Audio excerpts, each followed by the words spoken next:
তো hi guys welcome back my YouTube channel Mithun vlogs. তো পুনৰ এটা নতুন ভিডিঅ'লৈ আপোনালোক সকলোকে স্বাগতম জনাইছোঁ। তো বন্ধুসকল, আপোনালোকে হয়তো যিহেতু গম পাইছে যে মানে কি SSCৰ তোমালোকৰ যিহেতু ইণ্টাৰভিউ হৈ গৈছে, মানে তোমালোকৰ ৰিটেন এক্সাম কি হৈ গৈছে, তোমালোকৰ ইয়াতে কাট অফ কিমান যাব বহুতে হয়তো নাজানিব পাৰে বা বহুতে হয়তো সুধি আছে মোক যে SSCৰ কাট অফ কিমান যাব পাৰে। তো মই তোমালোকক ডাইৰেক্টলি ক'ব নোৱাৰিম বা যে ইমান যাব, কিন্তু তোমালোকক এটা মই জাষ্ট মানে সেই নাম্বাৰ ক'ব পাৰিম। তোমালোকে এইটো ধৰি থ'ব লাগিব, ছোৱালীসকলৰ কিমান কাট অফ যাব আৰু ল'ৰাসকলৰ কাট অফ কিমান যাব। তো এইখিনিও কম তোমালোকক। তো বন্ধুসকল, যিহেতু মানে SSC যদি এক্সাম চলি আছিলে বা এক্সাম দিছে, তোমালোকে যদি দিছা, তো তাৰে মানে তোমালোকৰ যিহেতু ফিজিকেল দিবলৈ মাতিব। তোমালোকৰ এতিয়াও মে'ৰ মাহ মানে শেষ হোৱা নাই, এতিয়াও তো মে'ৰ মাহ এতিয়াও চলি আছে। জুনত তোমালোকৰ ফিজিকেল দিবলৈ মাতিব। তো কাক মাতিব কাক নামাতিব, কিমান মাৰ্কৰ ওপৰত ভিত্তি কৰি এই মানে কাট অফ যাব, তোমালোকক মই এই ভিডিঅ'টোৰ জৰিয়তে সকলোখিনি ফুল ডিটেইলছ সহকাৰে আপোনালোকক ক'বলৈ বিচাৰিছোঁ। তো আপোনালোকে স্কিপ নকৰাকৈ ভিডিঅ'টো একদম শেষলৈকে চাই থাকিব। তো বন্ধুসকল, আপোনালোকে ইতিমধ্যে গম পালে যে এই মে' মাহতে তোমালোকৰ মানে কাট অফটো দিব। কাট অফটো কেতিয়া দিব কেতিয়া নিদিব তোমালোকে এইখিনি কথা তোমালোকে গম পালা।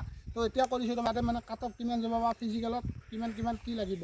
তো আপোনালোকে এইখিনি কথা গম পালা যে মানে কিমান কেতিয়ালৈকে তোমালোকৰ মানে কাট অফ মাৰিব। তো এইখিনি কথা গম পালা। মানে তোমালোকৰ যি জুনৰ মাহত এইটো এতিয়া মে'ৰ মাহ চলি আছে। তো বন্ধুসকল, ইতিমধ্যে তোমালোকে গম পালা যে তোমালোকৰ ফিজিকেল টেষ্ট কেতিয়া হ'ব বা কোনটো মাহত হ'ব। তোমালোকৰ হয়তো তোমালোকৰ কাট অফ মাৰিব জুনৰ মাহত। এতিয়াও তোমালোকৰ মে'ৰ মাহ চলি আছে বা মে'ৰ মাহ এতিয়াও শেষ হোৱা নাই। মে'ৰ মাহ যিহেতু শেষ হোৱা নাই, জুনত তোমালোকৰ জুনত হয়তো তোমালোকৰ মানে কাট অফ লিষ্ট মাৰিব পাৰে। তো ফিজিকেল দিবলৈ মাতিব পাৰে। তো এইখিনিয়ে ক'লোঁ তোমালোকক। আৰু যিহেতু মানে আমাৰ ইলেকশ্যনৰ ডেট মানে ৰিজাল্ট দিব, ইলেকশ্যনৰ ৰিজাল্ট দিয়া নাই। জুনৰ হয়তো 4 তাৰিখে দিব পাৰে, 4 তাৰিখে দিব। তোমালোকে এইখিনি কথা গম পালা। 4 তাৰিখে যিহেতু দিব, তো তেতিয়া হয়তো ৰেডি হোৱা নাই ইমানখিনি। তো তোমালোকে জানাই ইণ্টাৰভিউ মানে এটা হ'বলৈ কিমান কি লাগে। আৰু বন্ধুসকল, তোমালোকে জানাই যে যি আমাৰ ইণ্টাৰভিউ মানে SSC হওক বা আছাম পুলিচ ABU মানে সকলোখিনিৰে আৰু গ্ৰেড 3 গ্ৰেড 4 ADR সকলোখিনি যিহেতু মানে ইণ্টাৰভিউ হ'বলৈ গৈ আছে, মানে পেণ্ডিং হৈ আছে। তো ইয়াৰে মানে জুনত মানে তোমালোকৰ আমাৰ যি ইলেকশ্যনৰ ডেট মানে ৰিজাল্ট দিব ইলেকশ্যনত, তো 4 তাৰিখে দিব। তো তাৰে পিছতো হয়তো তোমালোকৰ বহুতৰে মানে পেণ্ডিং হৈ থকাখিনি ইণ্টাৰভিউ ভালদৰে মানে পাতিব। কাৰণ কিয় এতিয়া হয়তো পেণ্ডিং হৈ আছে। তো এইখিনি যেতিয়া ৰিজাল্ট দিব তাৰে পিছতে হয়তো ভালদৰে আমাৰ অসম চৰকাৰৰ লগতে ভাৰত চৰকাৰৰ যিখিনি মানে চবখিনি ইণ্টাৰভিউৰে মানে ভালদৰে মানে সিহঁতে পাতিব তেতিয়ালৈকে। আৰু বন্ধুসকল, তো এইখিনি ইণ্টাৰভিউ মানে ষ্টাৰ্ট হ'ব যিহেতু ইলেকশ্যনৰ মানে ৰিজাল্ট দিয়াৰ পিছত আমাৰ মানে ইণ্টাৰভিউ ষ্টাৰ্ট হ'ব। আৰু জুন মাহতে আমাৰ SSCৰ ফিজিকেল টেষ্ট আৰম্ভ কৰিব। এতিয়া হয়তো বহুতো এটা ভাল খবৰ এটাই আছে যে যিহেতু মানে এক্সাম যিসকলে দিছে, তো তাৰ ফিজিকেল টেষ্ট পাবলৈ ফিজিকেল টেষ্ট মানে ৰানিং কৰিবলৈ বা প্ৰেক্টিছ কৰিবলৈ বহুতে হয়তো বহুতখিনি টাইম পাইছে। তো সেইকাৰণে কৈছোঁ তোমালোকে ভালদৰে ফিজিকেল টেষ্টটো মানে প্ৰেক্টিছ কৰি থাকা। কাৰণ কিহৰ কাৰণে কৈছোঁ, জুনত তোমালোকৰ ফিজিকেল টেষ্ট আৰম্ভ হয়তো হ'ব পাৰে। তো বন্ধুসকল, মই এইখিনি কথা তোমালোকে গম পালা। যিহেতু আমাৰ প্ৰায় এমাহ আছে, বেছি দিন নাই। তোমালোকে জানা যে এমাহ আছে প্ৰায় তোমালোকৰ ফিজিকেল টেষ্ট মানে আৰম্ভ হ'বলৈ। তো সেইকাৰণে কৈছোঁ তোমালোকে ভালদৰে মানে প্ৰেক্টিছটো কৰি থকা। তোমালোকে হয়তো নাজানিব পাৰা বা বহুতে হয়তো জানিব পাৰে। তো যিসকলে নাজানে মই তেওঁলোকক কৈছোঁ। হয়তো বন্ধুসকল হয়তো বহুতে এতিয়া হয়তো বহুতে নাজানিব পাৰে বা বহুতে হয়তো জানিব পাৰে যে আমাৰ SSC GDৰ মানে কিমানখিনি মানে কেণ্ডিডেটে এপ্লাই কৰিছিল। 40 লাখে প্ৰায় 40 লাখৰ ওপৰত মানে কেণ্ডিডেটে এপ্লাই কৰিছিল। তো এইখিনি কথা তোমালোকে জানা। ভেকেঞ্চি কিন্তু তাৰে বিপৰীত মানে ভেকেঞ্চি কিমান আছে, ভেকেঞ্চি আছে মাত্ৰ 26,000। তো তাৰে পাছত এটা কেণ্ডিডেটক মানে 8জনকৈ মাতিব। তোমালোকে এইখিনি জানা যে মানে এটা পোষ্টত তোমালোকক 8জন কেণ্ডিডেট মাতিব। মানে তাৰে ওপৰতহে ভিত্তি কৰি এজন কেণ্ডিডেট ৰাখিব। তোমালোকে এইখিনিও জানা। সেইকাৰণে তোমালোকক কৈছোঁ কাট অফ কিমান যাব বা কিমান যাব তোমালোকে এতিয়া কৈ দিছোঁ।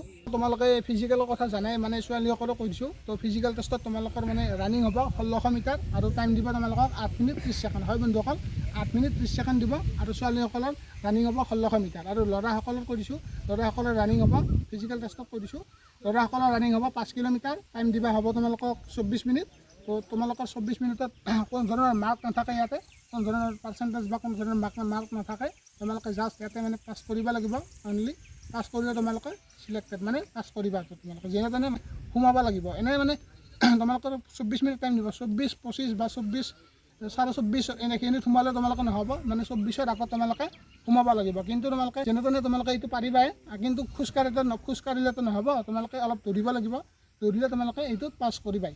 তো বন্ধুসকল, তোমালোকৰ মানে ফিজিকেল টেষ্ট তোমালোকে এইটো জানাই যে তোমালোকৰ ফিজিকেল টেষ্ট মানে ৰানিংটো হ'ব তোমালোকৰ ৰাস্তাত, কোনো ধৰণৰ ফিল্ডত তোমালোকৰ ৰানিং নহয়। তোমালোকৰ এইটো ৰানিং হ'ব মানে 5 কিলোমিটাৰ ৰানিং হ'ব। এইটো তোমালোকৰ ৰাস্তাত হ'ব। এটা টাইম দিব তোমালোকৰ। এতিয়া অলপ আগতে মই ক'লোৱে যে তোমালোকৰ টাইম দিব 24 মিনিট। তো বন্ধুসকল এতিয়া আহিছোঁ কাটঅফৰ কথা মানে তোমালোকে ল'ৰাখিনি কৈছোঁ তোমালোকে যদি 60+ মানে তোমালোকে যদি 65 বা তোমালোকে 62 63 তোমালোকে 60+ যদি তোমালোকে পাই থৈছা বিশেষকৈ কৈছোঁ 62 তোমালোকে মানে ৰানিঙৰ কাৰণে প্ৰিপাৰেশ্যনটো ভালদৰে চলাই থাকা আৰু এতিয়া কৰিছোঁ ছোৱালীসকলৰ তোমালোকৰ 52 মানে 52 53 এনেকুৱা যদি তুমি প্লাছ পাইছা তোমালোকে ভালদৰে মানে ৰানিংটো এৰি নিদিবা ৰানিংটো তোমালোকে ভালদৰে চলাই থাকা কাৰণ কিয় কৈছোঁ তোমাৰ অলপ হয়তো ইফাল অলপ হ'ব পাৰে মই ডাইৰেক্টলি ক'ব নোৱাৰিম যে ইমান কাটা যাব বা ইমান যাব তো তোমালোকক ক্লাছ এটা মই অনুমান কৰি কৈছোঁ যে এইখিনি মানে গম পাইছোঁ তো সেইখিনি এটা মানে সেই কৰি কিনে তোমালোকক কৈছোঁ যে তোমালোকে এইখিনি নাম্বাৰৰ কাৰণে তোমালোকে যদি পাইছাও তোমালোকে তেতিয়াহ'লে তোমালোকে ৰানিং ভালদৰে মানে প্ৰেক্টিছ কৰি থাকা তো বন্ধুসকল আজিৰ ভিডিঅ'টো এইখিনি আছিলে আপোনালোকে ভিডিঅ'টো চাই কেনেকুৱা পালে জনাব তোমালোকক একদম মানে ডাইৰেক্টলি ক'ব নোৱাৰে কিবা যদি ভুল হয় আপোনালোকে সেই কৰিব তো বন্ধুসকল আজিৰ ভিডিঅ'টো এইখিনি আছিলে আপোনালোকে ভিডিঅ'টো চাই কেনেকুৱা পালে জনাব যদি ভিডিঅ'টো চাই ভাল পালে তেন্তে এটা লাইক কৰিব আৰু যিমান পাৰে সকলো বন্ধু বান্ধৱীক শ্বেয়াৰ কৰি দিয়ক যাতে সিহঁতে মানে অলপ হ'লেও মটিভেশ্যন পায় তো আজিলৈ বাই জয় হিন্দ বন্দে মাতৰম জয় আই অসম